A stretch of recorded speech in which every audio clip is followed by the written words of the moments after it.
Hello and welcome. This is TVC News at 10. We'll begin in Zamfara State, where a shocking revelation was made earlier today by a 30-year-old notorious gun runner, Shehu Ali Kachala. In his confession, Mr. Kachala said a military personnel gives him cover to deliver arms to criminals in their hideout. The suspect says he has sold 450 rifles as well as 8,000 live ammunition to different criminal gangs in Zamfara, Kaduna and Niger states. The Nigerian citizen who has been in Nigeria supporting bandits with weapons says he has been importing weapons from Niger Republic for the past 3 years. Theophilus Darufai reports. The influx of weapons into Nigeria has contributed to the spread of insecurity in almost all parts of the country. All right, so you had it.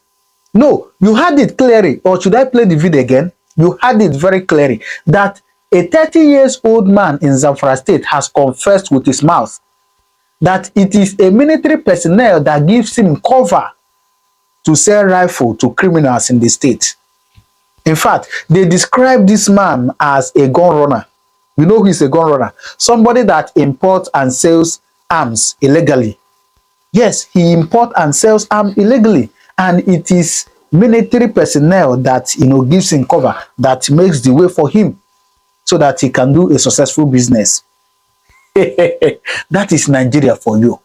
In fact, they went ahead to say that this man has confessed that he has sold over 450 rifles and more than 8,000 live ammunitions. That is Nigeria for you. That is Nigeria for you. A military personnel gives him cover, makes way for him, gives him intel of how he should go, when he should come, how he will cover, in fact, everything. You know what? This is not the first time we are hearing this news, this kind of news in Nigeria. But then ask yourself, all those people that have arrested, where are they? Tomorrow now you will hear that this one has repented and they have integrated him into the society. Tell me why we will not have more insecurity in Nigeria. No, tell me. Meanwhile, somebody who they didn't see any, live ammunition or any, gunfire in his hand is still in DSS custody. Meanwhile, those that are caught with rifles, after a while they arrest them, they go and reintegrate them and bring them into the society, and some of them they push them into the Nigerian army. Hey, holy Jesus. In fact, I don't know what kind of country is this. Please, I'm looking for the best word that I will use to describe Nigeria. If you know any word better that I will use to describe this country, please drop it in the comment section. But then I will still allow you to watch the analysis. So anyway, I thank God for TVC News for bringing this news. Let me still allow you to watch the analysis they gave. Please watch it. Then you do well to drop your comment in the comment section. This is Nigeria for you. Watch this. Theophilus Darufai reports. The influx of weapons into Nigeria has contributed to the spread of insecurity in almost all parts of the country. Many still wonder how criminals have access to deadly weapons to perpetrate evil, but this 30-year-old Nigerian citizen says he imports weapons from Niger Republic through the assistance of a military personnel who gives him cover at security checkpoints. According to him, he has sold 450 rifles, 8,000 live ammunition, and other deadly weapons to criminal groups in Zamfara and other states of the Northwest region. He made the confessional statement when he was arrested by troops of the Federal Intelligence Investigation Bureau in Gusau, the Zamfara state capital.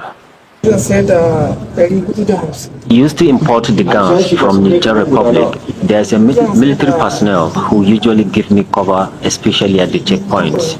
I sold 450 rifles and 8,000 live ammunition to different criminal gangs in Zamfara, Kaduna, and Niger states. According to him, he developed interest in the business because of the high profit and turnover. He says he gains nothing less than 300,000 naira on each rifle sold, but the profit usually depends on the type of rifle. I sell rifle between 600,000 to 1 million naira, depending on the make. I also sell ammunition at 1,100 naira each.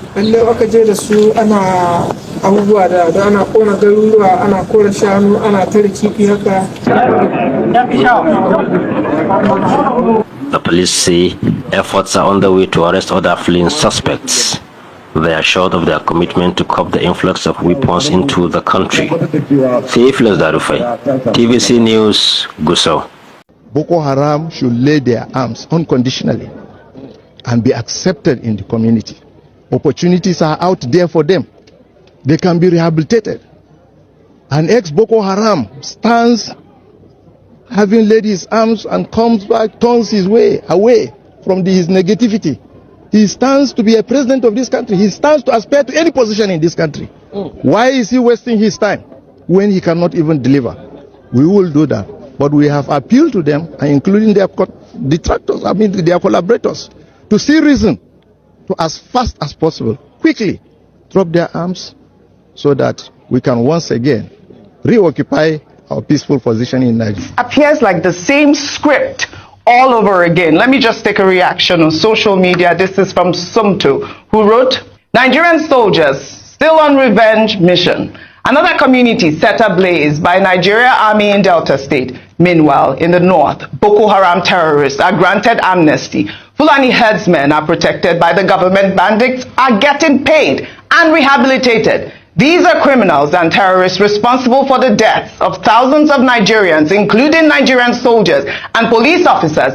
It's only in the southeast and the south-south that the Nigerian military goes on revenge missions. Why not go after the perpetrators and leave innocent civilians out of this? Why burning down the whole community? You see, Rufai, there is already the ethnic tone, which is actually re-echoed on social media. I want the Kasata Nigeria. Another batch of repentant combatants passed through the touch of self-conviction with a promise not to participate in any activity that is counter to the unity of the country.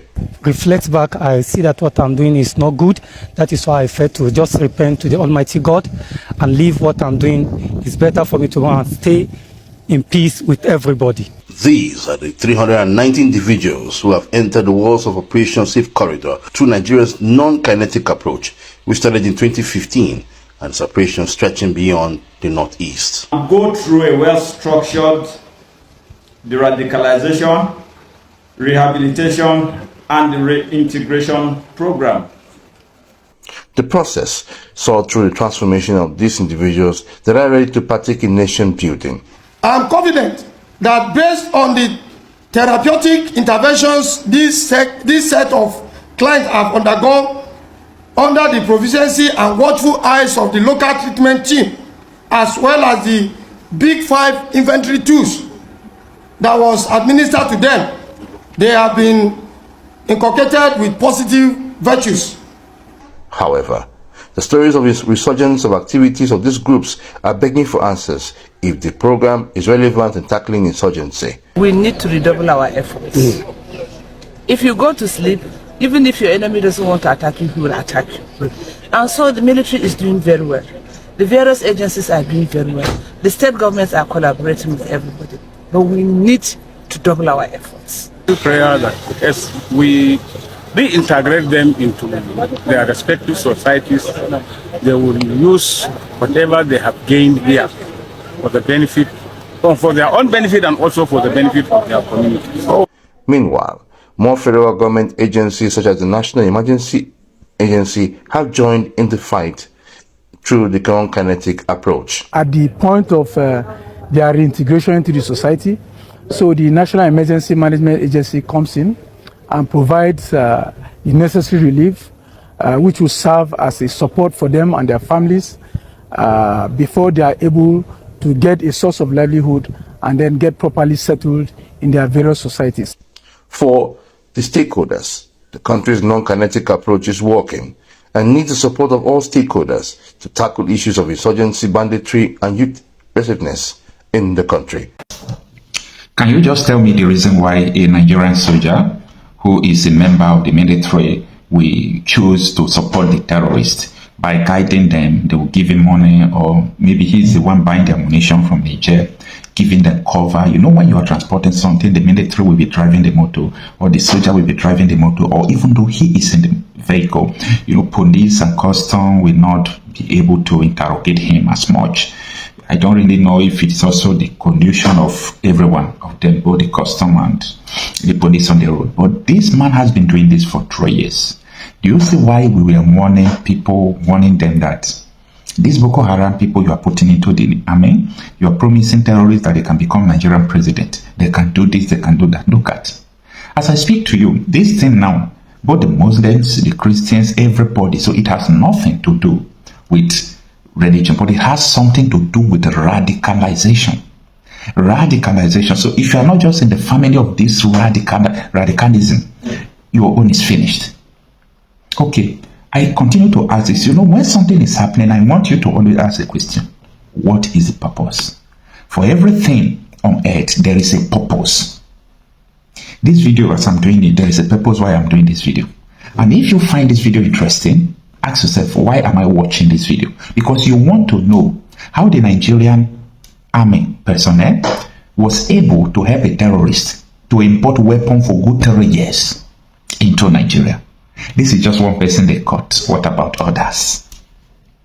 Now, talking about the purpose of these people, you know, every now and then I see people deceiving themselves on national television, saying that the purpose of these people is because of farmer headers clash. I laugh. They sold these lies to BBC. They sold this lies. The APC government sold these lies to international community. But thank God that everybody knows the truth. What is the purpose? Now, this thing I'm going to say has nothing to do with religion. It has nothing to do with tribe. But it has to do with the terrorism or the terrorist organization. I want you to fact check what I'm going to say. Both the Boko Haram, the ISWAP, the Mahmouda, the Nakurawa, they have one mission. Their mission is that they want a Sharia state.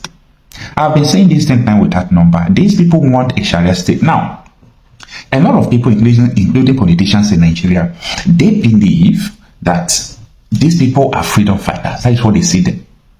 A lot of politicians are sponsoring them. A lot of politicians are giving them money.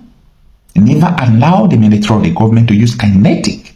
Don't you listen to the governor of Zamfara State, Dauda Lawal? When Dauda Lawal comes out he came to tell us on the national television, not one, not 2 times, 3 times. He said, anytime they are determined to wipe away the banditry in Zamfara State, Abuja will always stop them. Have you asked yourself the question? Have you asked yourself the question why T.Y. Danjuma said that these people are colluding? The terrorists and the military personnel, police are colluding. Do you know why he made that statement? Do you know why Konde Olaomi, who was the head of military intelligence agency, said that there is nothing that can stop these people in Nigeria? That if he wanted to stop them, that they could have stopped them. But this is beyond them. That they have to arrest the president, arrest the governor, arrest the senators for this thing to stop. A military intelligence head said this on a national television. Our elders have lost their voice. Traditional rulers have lost their voice. Imams, pastors, all of them have lost their voices. Our activists, people who are trying, but they have lost their voices because there is something more important than fighting insecurity right now. It is holding the people who are sponsoring insecurity. Holding the people who are perpetrating the crimes. That is more important than fighting insecurity now. So whatever insecurity we are fighting is a big sacrifice. But hey, it's not going to stop it. You've got to hold the people who are sponsoring this. These are politicians, well-known politicians who have accepted that they imported these terrorists into Nigeria. Do you know how much these people are making from the politicians? They use them. Election is coming, they will feed them more. These people are still kidnapping, making money from different sort of evil acts. And no one is talking about this. This is terrible. Very, very terrible. And I think if people do not take this thing very serious, it's going to be something that will take people unaware. It's going to take people unaware. You know, when you see some things on social media, you might not take it serious. And also based on who is saying it, who is this guy? Who is this guy? What he's saying, we have been hearing about it, or it's not important. You will be taken unaware. Nigeria has been surrounded. Nigeria is under siege. Forget about the casket walking. Nigeria is under siege. Forget about the pretense of those who their brothers find themselves in the political terrain. Forget about their pretense. Your brother is a senator, is a governor, even a local government chairman. Your brother is the president. Your tribe man is the president. Don't worry. This is just a casket walking. According to Wike made a statement on Channels Television. He said, have you seen a snail? If you see the shell of a snail, you will think that there is something inside. But when you raise it, you see that there is nothing inside. He was referring to Tamboa. But this one, I'm not referring to anybody. I'm referring to Nigeria. Nigeria is like that snail shell that you see. You thought there is a snail inside. But when you just raise it up, you saw bullshit. There is nothing inside. But it just shows that there is something inside. We are sitting on a time bomb. The chief of army staff told you that there is an online issue that military can't stop them. If the military can't stop them, so who is going to stop them? Who is going to stop them? No one. Don't you see what Boko Harams are doing? Invading military barracks, killing soldiers? Who is going to stop these people? Oh, you think what we are doing, fighting the Nnamdi, the genuine soldiers, the genuine policemen, you think that it will stop it? No. Unless they stop the sponsors. And until that, forget about all these things we are doing. We are wasting our precious time, thinking we are doing something precious. But I see the future. I think about the future generation. I think about how will our children, where are they going to call their homes with this present thing going on? All right. It's well. It's well indeed. It's well. Do well to drop your comment in the comment section on what to think. All right. I'll see you in my next video. There are so many updates I want to share with you. Thank you very much, and may God continue to bless you.